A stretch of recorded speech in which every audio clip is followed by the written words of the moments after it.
Friends, welcome to my YouTube channel topic explain. दोस्तों, आज की वीडियो में हम आईएफएस ऑफिसर के से संबंधित जो भी लोगों का कंफ्यूजन होता है उसको दूर करेंगे।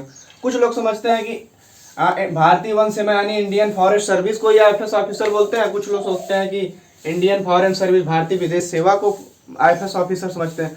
तो दोनों ऑफिसर अलग अलग हैं, दोनों की क्राइटेरिया अलग है, दोनों को काम अलग है, दोनों की योग्यताएं अलग है।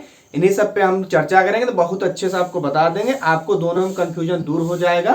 तो चलिए शुरुआत करते हैं आज की वीडियो। दोस्तों, सबसे पहले जो आईएफएस ऑफिसर होता है भारत में दो होते हैं। जैसे कि हमारे यहाँ तीन प्रकार की सेवाएं हैं, आईएएस, हम यहाँ लिख दे रहे हैं आईएएस, आईपीएस और आईएफएस। ठीक है, भारत में तीन ही प्रकार की अखिल भारतीय सेवाएं हैं, आईएएस, आईपीएस और आईएफएस। ठीक है, अच्छा, तो ये वाला जो आईएफएस है इंडियन फॉरेस्ट सर्विस, यही वाला आईएफएस है। अब इसकी आईएफएस की बात करते हैं। दोस्तों, ये जो आईएफएस ऑफिसर होते हैं इनको एक जो आईपीएस अधिकारी होता है पुलिस, उसी के बराबरी लेवल का दर्जा प्राप्त होता है। प्लस क्योंकि ये भारत के विदेशों में सेवाएं प्रदान करते हैं, इनकी सुविधाएं और इनके पावर को बढ़ा दिया गया है। तो इन्हीं सब बारे में आज हम लोग चर्चा करेंगे। तो इनको बोलते हैं इंडियन फॉरेन सर्विस यानी भारतीय विदेश सेवा। इन्हीं को भारत का राजदूत बोला जाता है। अच्छा, कई जगह भारत के राजदूत नियुक्त होते हैं और कई जगह भारत के उच्चायुक्त होते हैं।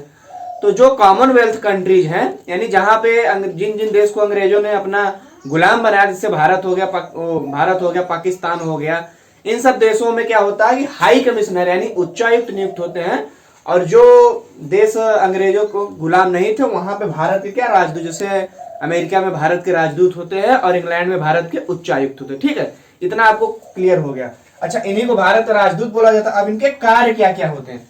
आईएफएस ऑफिसर यानी इंडियन फॉरेन सर्विस भारत के राजदूत के काम जो होते हैं बहुत अहम होते हैं। वही काम इनको इनसे अलग करता है, इनके पावर और सुविधाओं को बढ़ाता है। तो चलिए जानते हैं। पहले दोस्तों, जो आईएफएस ऑफिसर होते हैं हमारे देश का जो विदेश मंत्रालय है उसी के अंडर में लोग काम करते हैं और सारी नियुक्तियां आईएफएस ऑफिसर की विदेश मंत्रालय के ही अंतर्गत होती हैं। ठीक है, उसके बाद दोस्तों ये काम क्या करते हैं? आईएफएस ऑफिसर का मुख्य काम होता है कि जितनी भी विदेशी कंट्रीज हैं उनके साथ भारत देश के संबंधों को बहुत अधिक मजबूत बना के रखना। वो चाहे व्यापारिक संबंध हो, चाहे सांस्कृतिक संबंध हो, यानी जो भी संबंध हो उसको, मेन तो व्यापारिक ही संबंध होता है किसी दूसरे देश से, तो उसको वहां के लोग क्या करते हैं, बहुत अच्छे से मजबूत करते हैं और वहां पे अपने देश को रिप्रेजेंट करते हैं। किसी भी देश में अगर भारत का आईएफएस अधिकारी है तो वहां पे अपने देश का प्रतिनिधि है। ठीक है, इस तरीके से वहां पे काम करता है। अच्छा, अगला काम क्या होता है दोस्तों? ये तो हो गया इनका काम, व्यापारिक और सांस्कृतिक संबंध को बढ़ा के रखना, और लोग बनाते भी हैं। ठीक है, उसके बाद दोस्तों चूंकि ये दूतावास होता है वहां पे काम करते हैं। अब आईएफएस ऑफिसर आप बनेंगे कैसे? बनने के लिए आपके पास क्या योग्यताएं होती? दोनों की योग्यताएं अलग अलग हैं, दोनों को क्राइटेरिया अलग है। आप बिल्कुल पूरा वीडियो ध्यान से देखिए, समझ में आ जाएगा। अगर आपको भारत का राजदूत बनना है, उसके लिए दोस्तों आपको भारत का नागरिक होना चाहिए, भारत का नागरिक होना चाहिए। और आपको किसी भी विषय में, यहां पे हम लिख दे रहे हैं किसी भी विषय में, किसी भी विषय में ग्रेजुएशन, किसी भी विषय में ग्रेजुएशन होना चाहिए। यानी स्नातक की डिग्री आपको किसी भी विषय में हो, भारत के मान्यता प्राप्त डिग्री कॉलेज से। ठीक है, एनी स्ट्रीम आप उसको कह लीजिए। ठीक है, उसके बाद दोस्तों ये जो योग्यता है ना, 21 से 32 ईयर की योग्यता होनी चाहिए आपकी। एज लिमिट आपकी 21 से 32 होनी चाहिए। इसमें दोस्तों किया क्या गया है कि ओबीसी को 3 साल की छूट दी गई है और एससी एसटी कैंडिडेट को 5 साल की छूट दी गई। ठीक है, मगर जो उसकी मेन योग्यता है एज की, वो 21 से 32 है। मिनिमम 21 और मैक्सिमम 32। अब बात करते हैं दोस्तों सुविधाओं की। आईएफएस ऑफिसर को जितनी सुविधाएं मिलती हैं उतनी भारत में किसी भी सरकारी व्यक्ति या किसी को नहीं मिलती हैं। उन सुविधाओं के बारे में बात करते हैं दोस्तों। सबसे पहले तो जो आईएफएस ऑफिसर होता है सबसे ज्यादा उसकी सैलरी होती है। वर्तमान समय में बात करें तो 1,56,000 प्लस 5 से 10,000 इनको ग्रेड मिलता है। उसके बाद दोस्तों इनको तमाम प्रकार की सुविधाएं मिलती हैं। दोस्तों, आईएफएस ऑफिसर जिस स्टेट में है, क्योंकि दोस्तों वो तो जाएगा विदेश में सेवा करने। जैसे मान लीजिए भारत के 28 राज्य हैं और 8 केंद्र शासित हैं, किसी भी राज्य का अगर वो आईएफएस ऑफिसर, चूंकि वो देश में तो रहेगा नहीं, वो तो रहेगा किसी विदेश में, भारत का प्रतिनिधित्व करेगा। तो दोस्तों उसको इतनी ज्यादा सुविधाएं मिलती हैं कि उसका जो घर होता है उस यानी वो जिस स्टेट में रहेगा उस स्टेट की जो सरकार है उसकी पूरी जिम्मेदारी होती है उसके घर की सुरक्षा करने के लिए।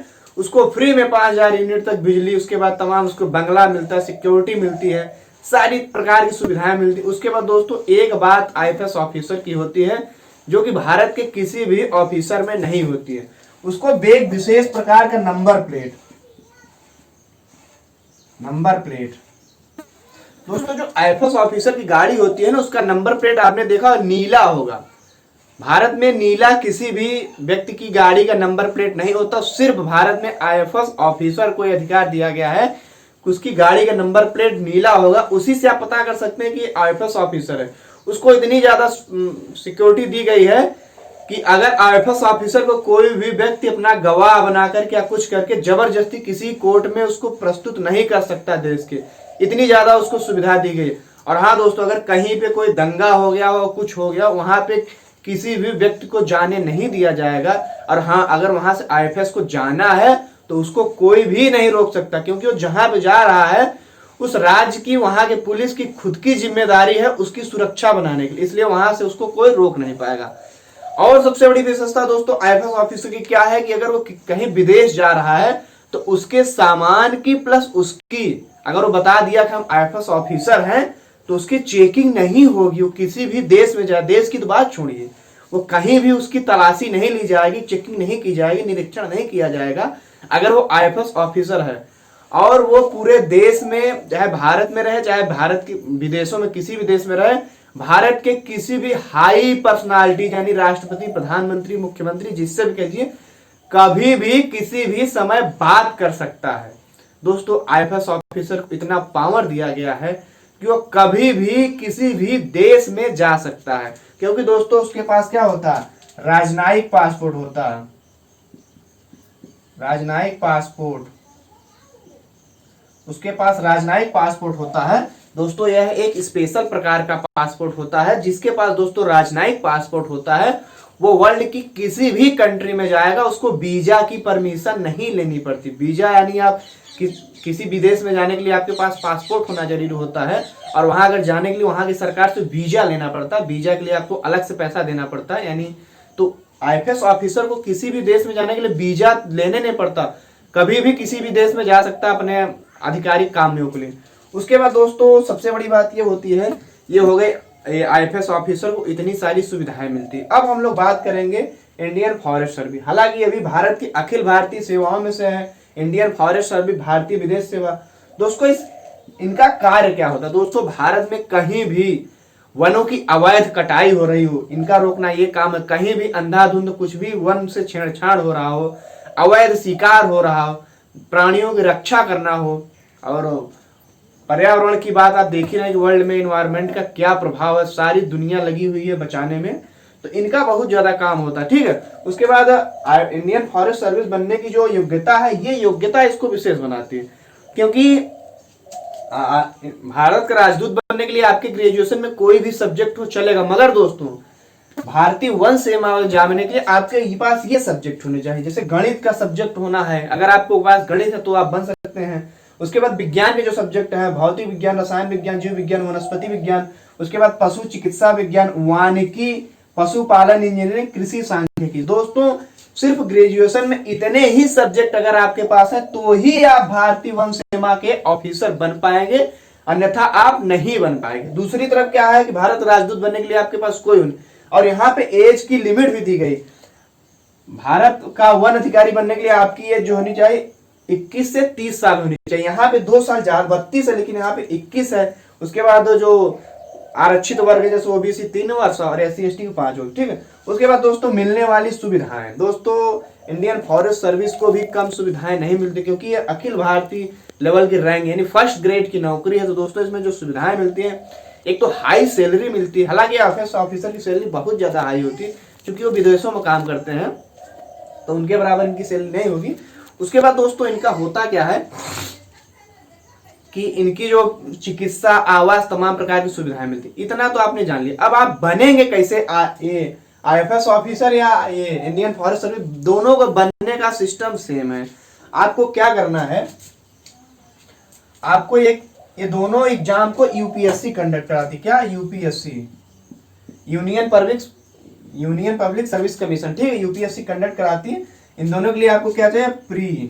प्रीलिम्स जो होते हैं उसके मेंस प्लस इंटरव्यू, ठीक है, प्री मेंस इंटरव्यू। दोस्तों इसके लिए क्या होगा, प्री एग्जाम होता है वो ऑब्जेक्टिव होता है, और उसको अगर आप क्वालिफाइड कर लेंगे, दोनों के लिए मैं बता रहा हूँ। हालांकि इसका जो एक ऑप्शनल सब्जेक्ट लेना पड़ता है मेंस में, तो इसमें तो आप कोई भी ले सकते हैं, मगर इसमें आपको इसी में से कोई एक लेना पड़ेगा, ठीक है। मेंस होगा। अब मेंस वाला जो प्री तो ऑब्जेक्टिव होता है, मेंस का जो एग्जाम होता है वो रिटेन होता है। उसके बाद दोस्तों इंटरव्यू होता है, 270 नंबर का इंटरव्यू होता है, वो नंबर काफी मायने रखता है। यानी प्री का नंबर नहीं जुड़ता, ये मेंस और इंटरव्यू का नंबर आपका जुड़ता है, जो फाइनल एक मेरिट तैयार होती है। अगर इसका एग्जाम हर साल होता है, हर साल फरवरी से मार्च के बीच में होता है, और इनका जो फॉर्म होता है हर साल ही निकलता है, क्योंकि भारत में वही एक एजेंसी है यूपीएससी जो कि अपने शेड्यूल से काम करती है, बाकी तो शेड्यूल से काम नहीं करती है। तो इसमें अगर आप जाना चाहते हैं तो पूरा शेड्यूल आपको साल भर का पहले ही मिल जाएगा। और इसके लिए दोस्तों क्या, इन्हीं में से किसी एक को लेना पड़ेगा। आप प्री मेंस इंटरव्यू क्वालिफाइड करिए, अगर आप ये बनना चाहते तो ये बनिए, और ये अगर आप बन गए तो बहुत ही अच्छी नौकरी। इससे अच्छी भारत की कोई भी नौकरी नहीं, जितनी सुविधाएं, क्योंकि आप सीधे केंद्र सरकार के अंडर में काम करेंगे, देश के कहीं भी जाएंगे तो सारी सुविधाएं इसमें आपको मिलती है। तो ये वीडियो कैसी लगी, आपके मन में अगर कोई सवाल है तो कमेंट करके हमसे जरूर पूछें। मुलाकात अगली वीडियो होगी, तब तक के लिए जय हिंद, जय भारत, वंदे मातरम।